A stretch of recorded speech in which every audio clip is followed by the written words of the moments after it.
stopped answering my phone the day I got my diagnosis. Not because I was scared, because I wanted to see who would actually show up. It started in March, routine blood work flagged something, and after 2 weeks of follow-up appointments and a biopsy, my doctor confirmed it was early-stage thyroid cancer, highly treatable. Surgery scheduled for 6 weeks out, good prognosis. But still cancer, still surgery. Still the kind of news that rearranges how you see everything. I'd spent the previous 4 years being what my family called the dependable one. I coordinated my grandmother's move into assisted living. I handled my parents' refinancing paperwork because neither of them understood the documents. I lent my cousin Derek $3,200 when his business collapsed, interest-free, with no repayment schedule because he seemed overwhelmed. I drove my sister Rachel to her fertility appointments for 8 months straight because her husband traveled for work and she hated driving when she was anxious. I didn't resent any of it, but I'd never needed anything back. Not really. So I genuinely didn't know what would happen when I did. I told my immediate family first, group text, straightforward. Surgery date, doctor's name, prognosis. I kept it clinical because I didn't want to perform distress I wasn't fully feeling yet. The responses came within minutes. Rachel sent 3 crying emojis and then went quiet. My mom said she'd pray. My dad said to keep him posted. Derek reacted with a heart emoji. That was it. For 3 days, nothing else. I want to be fair. I didn't ask for anything specific. I told myself I was observing, not testing. But the silence still landed somewhere it couldn't be ignored. Then other things started happening. My coworker Priya, who sat 2 desks over and knew me primarily as someone who remembered how she took her coffee,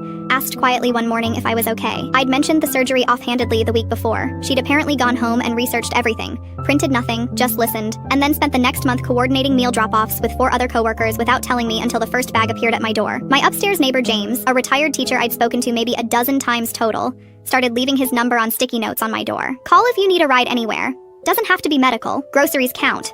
My college roommate Elena, who I hadn't spoken to in almost 2 years because life had just drifted us apart, somehow heard through a mutual friend. She texted a long, careful message saying she remembered I hated when people made things dramatic, so she was just going to say she was available and meant it. She called every Sunday after that, still does. Rachel remembered 12 days before my surgery. She texted asking if I needed her there. I said yes. She said she'd try to rearrange her schedule and then sent one more message 4 days later saying things had gotten complicated. She wasn't there. My mom came, which I'm genuinely grateful for. She sat in the waiting room for 4 hours and cried when they told her I was out of surgery, and that mattered. But she also left the same evening because she had an early morning and assumed I'd manage. Priya and James both independently offered to stay the first night. I let Priya. We watched 3 episodes of a cooking competition show, and she slept on my couch without making it feel like charity. I've thought a lot about what I learned and whether I'm allowed to feel hurt by people who simply didn't know what I needed because I hadn't told them clearly. I keep landing on this. Information isn't the same as attention. My family had the same information as everyone else. Some people hear news and file it. Other people hear it and lean forward. Rachel called last month to catch up like nothing had shifted between us. She's not a bad person. I know that. But something recalibrated in me permanently, and I'm not sure that's wrong. I'm 8 months post-surgery now. Clean scans, good margins. The doctor is happy. Priya is coming over for dinner Friday. James left tomatoes from his garden outside my door last week with a note that just said good color this year. I'm learning to stop organizing my life around people who only need me when they need something. The surgery was the easiest part of this year. That's not a complaint. It's just true.